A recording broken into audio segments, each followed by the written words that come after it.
ഓണച്ചിലവ് ഇത്തവണ കുതിക്കും. രാജ്യത്ത് വീണ്ടും വിലക്കയറ്റം.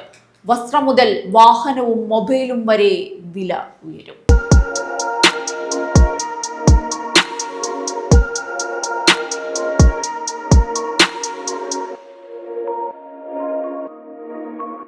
ഓണപ്പുടവ വാങ്ങാനും വീട്ടിലേക്ക് പുതിയ ടിവിയോ ഫ്രിഡ്ജോ എടുക്കാനും പുതിയ കാർ ബുക്ക് ചെയ്യാനും ഒക്കെ പദ്ധതിയിടുന്നവരാണോ നിങ്ങൾ? എങ്കിൽ ഈ വാർത്തയൊന്ന് ശ്രദ്ധിക്കണം. ഓണം, നവരാത്രി, ദീപാവലി തുടങ്ങി രാജ്യത്തെ ഏറ്റവും വലിയ ഉത്സവ സീസൺ ആരംഭിക്കാൻ ദിവസങ്ങൾ മാത്രം ബാക്കി നിൽക്കുമ്പോൾ വീണ്ടും വലിയ വിലക്കയറ്റത്തിന്റെ സൂചനകളാണ് പുറത്തു വരുന്നത്. രാജ്യത്തെ പ്രമുഖ ഉപഭോക്തൃ ഉൽപ്പന്ന കമ്പനികളും വാഹന നിർമ്മാതാക്കളും ഇലക്ട്രോണിക്സ് കമ്പനികളും അടുത്ത ദിവസങ്ങളിൽ വില വർദ്ധിപ്പിക്കാനുള്ള തയ്യാറെടുപ്പിലാണ്.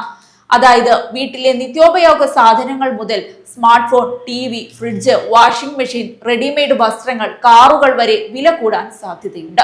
ഉത്സവ സീസണിൽ ഷോപ്പിംഗ് നടത്താൻ ഒരുങ്ങുന്ന സാധാരണക്കാരെ ഇത് നേരിട്ട് ബാധിക്കുമെന്നാണ് വിലയിരുത്തപ്പെടുന്നത്. ഈ വിലക്കയറ്റത്തിന് പിന്നിൽ പ്രധാനമായും 2 കാരണങ്ങളുണ്ട്. ഒന്നാമത്തേത്, അന്താരാഷ്ട്ര വിപണിയിൽ ക്രൂഡ് ഓയിലിന്റെ വില വീണ്ടും ഉയരുന്നതാണ്. രണ്ടാമത്തേത്, പശ്ചിമേഷ്യയിൽ തുടരുന്ന ഭൗമരാഷ്ട്രീയ സംഘർഷങ്ങൾ. ഈ 2 ഘടകങ്ങളും ആഗോള ചരക്ക് നീക്കത്തെയും അസംസ്കൃത വസ്തുക്കളുടെ ലഭ്യതയെയും ബാധിച്ചതോടെ കമ്പനികളുടെ ഉൽപാദന ചിലവ് ഗണ്യമായി വർദ്ധിച്ചു. ഇതുവരെ സ്വന്തം ലാഭത്തിൽ നിന്ന് ആ ചിലവ് വഹിച്ചിരുന്ന പല കമ്പനികളും ഇനി അതിന്റെ ഭാരം ഉപഭോക്താക്കളിലേക്ക് മാറ്റാനാണ് തീരുമാനിച്ചിരിക്കുന്നത്. രാജ്യത്തെ പ്രമുഖ FMCG കമ്പനികളായ Hindustan Unilever, Asian Paints, Tata Consumer Products, Havells India, Dodla Dairy തുടങ്ങിയ കമ്പനികൾ വില വർധനയുടെ സൂചന നൽകിയിട്ടുണ്ട്. ഇവ മാത്രമല്ല, നിരവധി വാഹന നിർമ്മാതാക്കളും പുതിയ വിലപ്പട്ടിക പ്രഖ്യാപിക്കാൻ ഒരുങ്ങുകയാണ്. വില കൂടാൻ സാധ്യതയുള്ള ഉൽപ്പന്നങ്ങളുടെ പട്ടികയും ചെറുതല്ല. ഡിറ്റർജന്റുകൾ, പാത്രം കഴുകുന്ന ലിക്വിഡുകൾ, പാക്കറ്റ് ഭക്ഷ്യവസ്തുക്കൾ, ഭക്ഷ്യ എണ്ണ, ചായ, ഉപ്പ്, സോപ്പ്, ഷാംപൂ, ടൂത്ത് പേസ്റ്റ് തുടങ്ങി ദിവസേന ഉപയോഗിക്കുന്ന നിരവധി ഉൽപ്പന്നങ്ങളുടെ വില വരും ആഴ്ചകളിൽ ഉയർന്നേക്കും. ഇതിന് പ്രധാന കാരണം പാക്കേജിംഗ് ചിലവാണ്. പ്ലാസ്റ്റിക് ഉൾപ്പെടെയുള്ള പെട്രോളിയം അധിഷ്ഠിത പാക്കേജിംഗ് സാമഗ്രികളുടെ വില ക്രൂഡ് ഓയിൽ വിലക്കൊപ്പം ഉയർന്നിട്ടുണ്ട്. അതിനൊപ്പം ഗതാഗത ചിലവും ഇറക്കുമതി ചെയ്യുന്ന അസംസ്കൃത വസ്തുക്കളുടെ വിലയും വർദ്ധിച്ചതോടെ കമ്പനികളുടെ ചിലവ് കുത്തനെ ഉയർന്നു. അതിന്റെ പ്രതിഫലനമാണ് ഇനി വിപണിയിലും കാണാൻ പോകുന്നത്. ഇലക്ട്രോണിക്സ് മേഖലയിലും ആശങ്ക കുറവല്ല.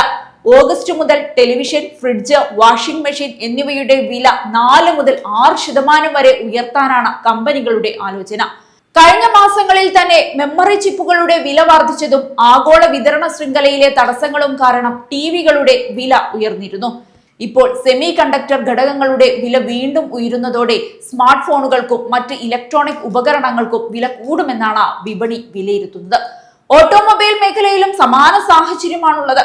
രാജ്യത്തെ ഏറ്റവും വലിയ കാർ നിർമ്മാതാക്കളിൽ ഒരാളായ മാരുതി സുസുക്കി ഓഗസ്റ്റ് മുതൽ, അതായത് ഈ മാസം മുതൽ ചില മോഡലുകൾക്ക് 30,000 രൂപ വരെ വില വർദ്ധിപ്പിക്കുമെന്ന് പ്രഖ്യാപിച്ചിട്ടുണ്ട്. ഹോണ്ട കാർസ് ഇന്ത്യയിലും വില പരിഷ്കരണത്തിന് തയ്യാറെടുക്കുകയാണ്. രൂപയുടെ മൂല്യം കുറഞ്ഞതും ഇറക്കുമതി ചിലവ് വർദ്ധിച്ചതും കാരണം ആഡംബര കാർ നിർമ്മാതാക്കളും പുതിയ വില നയം ആലോചിക്കുന്നുണ്ട്. ഇതിനിടെ ടാറ്റ മോട്ടോഴ്സും മഹീന്ദ്ര ആൻഡ് മഹീന്ദ്രയും ഉൾപ്പെടെ ചില കമ്പനികൾ ഇതിനകം തന്നെ വാഹന വില വർദ്ധിപ്പിച്ചിട്ടുണ്ട്. ഓണത്തിന് പുതിയ വസ്ത്രം വാങ്ങാൻ ഒരുങ്ങുന്നവർക്കും ആശങ്കപ്പെടേണ്ട സാഹചര്യമാണുള്ളത്. റെഡിമെയ്ഡ് വസ്ത്രങ്ങളുടെ വിലയും ഉയരാൻ സാധ്യതയുണ്ട്. കാരണം കുറഞ്ഞ വിലയ്ക്ക് നേരത്തെ വാങ്ങിയ സ്റ്റോക്ക് മിക്ക കടകളിലും തീർന്നിരിക്കുകയാണ്. ഇപ്പോൾ ഉയർന്ന വിലയ്ക്ക് വാങ്ങിയ പുതിയ സീസണൽ സ്റ്റോക്കാണ് വിപണിയിലെത്തുന്നത്. അതിനാൽ ഷർട്ടുകൾ, സാരികൾ, ചുരിദാറുകൾ, കുട്ടികളുടെ വസ്ത്രങ്ങൾ തുടങ്ങി മിക്ക റെഡിമെയ്ഡ് വസ്ത്രങ്ങൾക്കും വില കൂടുമെന്നാണ് വ്യാപാരികൾ പറയുന്നത്. അതായത് ഒരു ശരാശരി കുടുംബം ഓണത്തിനായി നടത്തുന്ന മുഴുവൻ ചിലവുകളും ഇത്തവണ ഉയരാൻ സാധ്യതയുണ്ട്. നിത്യോപയോഗ സാധനങ്ങൾ, ഉത്സവ വസ്ത്രങ്ങൾ, ഗൃഹോപകരണങ്ങൾ, വാഹനങ്ങൾ ഏതു വാങ്ങിയാലും കഴിഞ്ഞ വർഷത്തേക്കാൾ കൂടുതൽ തുക ചിലവഴിക്കേണ്ടി വരുമെന്നാണ് സാമ്പത്തിക വിദഗ്ധരുടെ വിലയിരുത്തൽ. ഇതിനിടെ രാജ്യത്തെ പണപ്പെരുപ്പവും വീണ്ടും ആശങ്ക ഉയർത്തുകയാണ്. ജൂൺ മാസത്തിൽ ചില്ലറ പണപ്പെരുപ്പം ഏകദേശം 18 മാസങ്ങൾക്ക് ശേഷം ആദ്യമായി റിസർവ് ബാങ്ക് ലക്ഷ്യമിടുന്ന 4% മുകളിലെത്തി. ഭക്ഷ്യവസ്തുക്കളുടെയും ഇന്ധനത്തിന്റെയും വില വർധനയാണ് ഇതിന് പ്രധാന കാരണം. അതോടൊപ്പം രാജ്യത്തിന്റെ പല ഭാഗങ്ങളിലും സാധാരണയേക്കാൾ കുറഞ്ഞ മഴ ലഭിച്ചതും എൽനിനോ സാഹചര്യങ്ങളും കാർഷിക ഉൽപാദനത്തെ ബാധിക്കുമെന്ന ആശങ്ക നിലനിൽക്കുന്നുണ്ട്.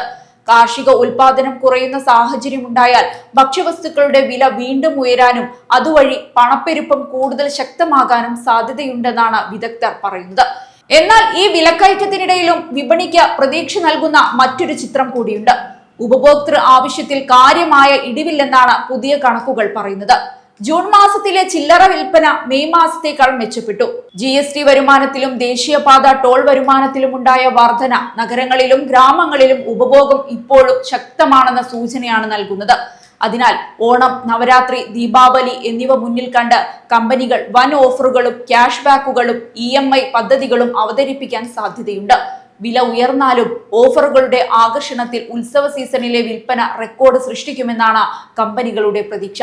പക്ഷേ സാധാരണക്കാരനെ സംബന്ധിച്ചിടത്തോളം ചോദ്യം ഒന്നു മാത്രമാണ്: വിലക്കയറ്റത്തിനിടയിലും ഓണാഘോഷം പഴയ പോലെ ആഘോഷിക്കാൻ കഴിയുമോ? അതോ ഇത്തവണ ഓണച്ചിലവിന്റെ കണക്ക് വീണ്ടും കുടുംബ ബജറ്റിനെ സമ്മർദ്ദത്തിലാക്കുമോ? വരും ദിവസങ്ങളിലെ വിപണി നീക്കങ്ങളാണ് അതിന് വ്യക്തമായ ഉത്തരം നൽകുക.